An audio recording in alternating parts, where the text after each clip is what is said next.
Hello दोस्तों, एक बार फिर से आपका स्वागत है हमारे YouTube चैनल पर, जहां हम कॉमिक्स का मजा लेते हैं वीडियो फॉर्मेट में और साथ ही साथ आपको इंडियन कॉमिक्स से संबंधित कई जानकारी भी यहां पर मिलती रहती हैं। तो दोस्तों, आज लेकर आया हूं नागराज नॉयर वर्जन या कहूं आर्थ रिबूट का 8वां और फाइनल एपिसोड। पर इससे पहले आपको बता दूं, अगर आपने इस सीरीज के शुरुआती वीडियो नहीं देखे तो आई बटन पर तथा वीडियो के एंड में आपको इस सीरीज की प्लेलिस्ट मिल जाएगी, उन्हें जरूर देख लें ताकि आपको पूरी कहानी अच्छे से समझ में आ जाए। तो दोस्तों, वीडियो को शुरू करते हैं। मैं हूं आपका दोस्त बलविंदर सिंह और आप देख रहे हैं टीम एफएमसी।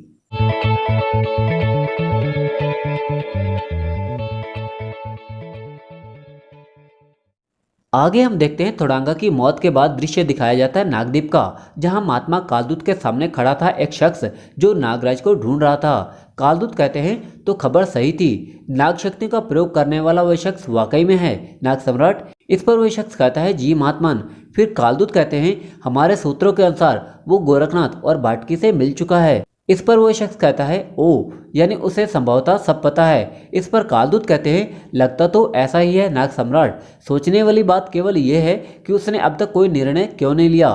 फिर हमें दृश्य दिखाया जाता है रायनगर का, जहां गरज रही थी स्टील की मेगागन, पर स्टील को अंदाजा नहीं था कि उसके दुश्मन की गति अमानवीय थी। नरसिंह रॉकेट को पकड़ लेता है और उन्हीं पर वापस उछाल देता है। उस ब्लास्ट से बार बार बचते हैं ध्रुव, योद्धा और स्टील। इतने में वहां पहुंच चुके थे डोगा, एंथोनी और भेड़िया भी। डोगा एंथोनी से कहता है तो ये है वो पाप तरंगों का स्रोत एंथोनी।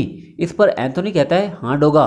तीनों उस कांच की छत को तोड़ते हुए अंदर कूद पड़ते हैं, पर इससे पहले कि वे लैंड कर पाते नरसिंह अपनी हथेलियों को जोर से टकराता है और उसके वाइब्रेशन से तीनों उछलकर दूर जा गिरते हैं। वाइब्रेशन इतना शक्तिशाली था कि चारों ओर की दीवारें तक ढह जाती हैं।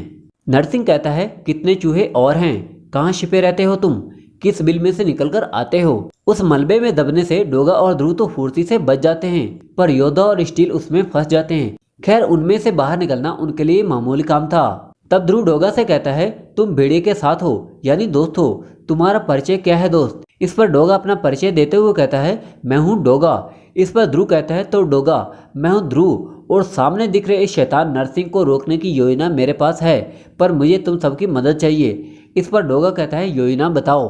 ध्रुव अपनी योजना उनको बताता है। ध्रुव की योजना अनुसार सब तैयार हो जाते हैं और नरसिंह से भिड़ जाते हैं। भेड़िया उसे अपनी पूंछ में टाइटली जकड़ लेता है। एंथोनी उस पर अपनी ठंडी आग का प्रयोग करता है, जिससे तड़प उठता है नरसिंह। इधर ध्रुव अपने प्लान के अनुसार उस बचे खुचे मलबे पर चढ़ ऊंचाई से नरसिंह के पट्टे पर किक मारता है और उसका वह पट्टा खुल जाता है और पट्टा खुलते ही वो एक साधारण इंसान बन जाता है, जिसे पटखनी देते हुए भेड़िया कहता है चल अब सो जा मुन्ना। भेड़िया की उस पटखनी से नरसिंह बेहोश हो जाता है। तब सारे सुपर हीरो इकट्ठे हो जाते हैं और एंथोनी कहता है तुम्हारी योजना बहुत सरल परंतु प्रभावकारी थी। इस पर ध्रुव कहता है बिना तुम सबके सहयोग के यह संभव नहीं होता दोस्तों। तब तक वहां पहुंच चुके थे रायनगर पुलिस के आईजी राजन मेहरा। ध्रुव की सूझबूझ की तारीफ करते हुए राजन मेहरा कहते हैं वाह नौजवान, हमने देखा कि किस तरह तुमने अपनी सूझबूझ और अपने मित्रों की मदद से इस शहर को आतंक मुक्त कर दिया। इस पर ध्रुव कहता है शुक्रिया सर। आगे राजन मेहरा कहते हैं हमने पता लगाया कि तुम्हारे परिवार की एक सर्कस दुर्घटना में मौत हो चुकी है, मुझे बहुत अफसोस हुआ। वेल, आज शाम ऑफिस आना, तुम्हें एक परिवार अडॉप्ट करना चाहता है, उनसे मिलने जाना है। इस पर ध्रुव झेपते हुए कहता है जी सर। आगे हमें दृश्य दिखाया जाता है महानगर का, जहाँ पर नागराज ने बुलडॉग को फांसी के फंदे पर लटका रखा था। नागराज आक्रोश में कहता है मर कमीने मर। जब बुलडॉग की जीवन लीला समाप्त हो जाती है तो नागराज एक उचटती सी नज़र उसकी लाश पर डालकर कहता है खत्म हो गया दरिंदा। नागराज वहां से जाने के लिए पलटा ही था कि सामने नजर आ गए वेदाचार्य, जो नागराज से कहते हैं आखिरकार मैंने तुम्हें ढूंढ ही लिया, तक्षक राज के आखिरी वंशज। इस पर नागराज कहता है आपको शायद कोई गलतफहमी हुई है। तब वेदाचार्य अपना परिचय देते हुए कहते हैं मैं हूँ वेदाचार्य, तक्षक नगर का राज जोशी, और तुम हो राजा तक्षकराज और रानी ललिता देवी की संतान, जो देव कालजे के वरदान से जन्मे हो। इससे पहले नागराज कुछ और बोलता, वहां महात्मा कालदूत प्रकट होते हैं और वेदाचार्य से कहते हैं नागराज सही कह रहा है वृद्धवर, आपके और नागराज के कई सारे प्रश्नों के उत्तर के लिए आप लोगों को मेरे साथ चलना होगा, मैं आपका शत्रु नहीं हूँ। नागराज कहता है ठीक है, पर वह मन ही मन सोचता है ओ न जाने क्यों मैं इस महात्मा को ना नहीं कर पाया। पलक झपकते ही वे वहां से अदृश्य होकर नागद्वीप में प्रकट हो जाते हैं। कालदूत नागराज से कहते हैं नागद्वीप में तुम्हारा स्वागत है नागराज, विश्व की नजरों से ओझल इस मनोरम द्वीप पर मौजूद है समस्त नाग जातियों का प्राणी वर्ग। अब सुनो कि मैंने तुम्हें यहाँ क्यों बुलाया है। सभी नागों के लिए नागों के सम्राट का आदेश सर्वोपरि है। इस पर नागराज कहता है ठीक है। तो इस पर कालदूत कहते हैं तो नाग सम्राट का आदेश है कि तुम्हें तुम्हारे अधिकार का बोध करा दिया जाए। इस पर नागराज चौंकते हुए कहता है अधिकार। तब एक शख्स गुफा से निकलते हुए कहता है अभिवादन नागराज, मेरा नाम तौसी है। मैं सर्पदेश पाताल का सम्राट हूँ, पर पाताल की राजगद्दी के तुम असली वारिस हो, क्योंकि तुम राजकुमार रुद्र के पुत्र हो। हम सब तुम्हें तुम्हारे अधिकारों का बोध करवाने हेतु तुम्हें यहाँ लाए हैं। तुम तैयार हो तो मैं सहर्ष इस राजपाट को तुम्हें सौंप दूंगा नागराज। इस पर नागराज तौसी से पूछता है तुम पाताल के राजा बने कैसे, क्या है तुम्हारी कहानी मिस्टर तौसी। इस पर तौसी कहता है तो सुनो, राजा तक्षकराज और ललिता देव का पुत्र मैं देव कालजे की श्राप से मृत अवस्था में जन्मा था। कालांतर में मैं बहता हुआ नागद्वीप पहुंचा, जहां महात्मा कालदूत ने मुझे पाला।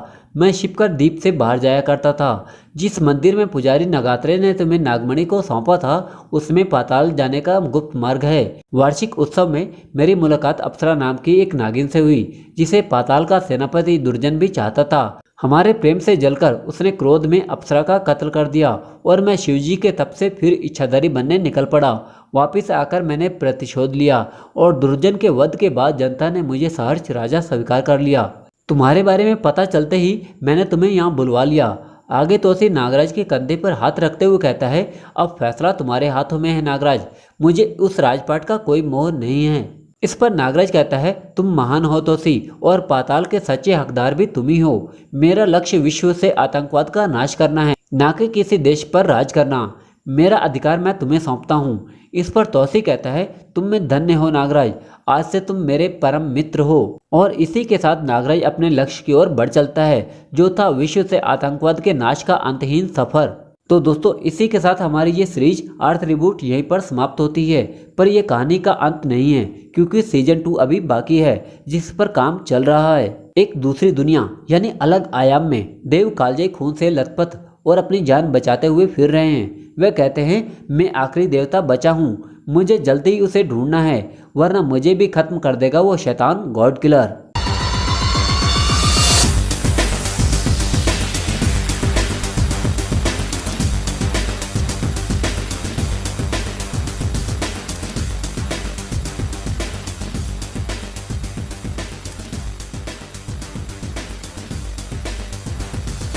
तो दोस्तों उम्मीद है आपको यह सीरीज पसंद आई होगी।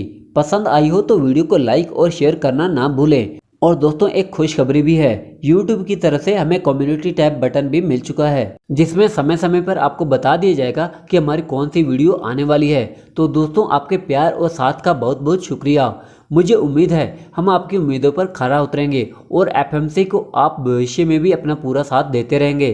तो दोस्तों अब लेता हूँ विदा किसी नई वीडियो के लिए। पर अगर आपने अभी तक हमारे चैनल को सब्सक्राइब नहीं किया तो प्लीज़ कर दें, और साथ ही बेल आइकन यानी घंटा भी प्रेस कर दें, ताकि आपको हमारी वीडियो की अपडेट सबसे पहले मिल जाए। और हाँ दोस्तों, आप हमें फेसबुक और इंस्टाग्राम पर भी फॉलो कर लेना, क्योंकि वहाँ पर भी आपको हमारे प्रोजेक्ट की अपडेट मिलती रहती है। लिंक आपको नीचे डिस्क्रिप्शन में दे रखा है। So wait and watch team FMC, जुनून नेवर डाई।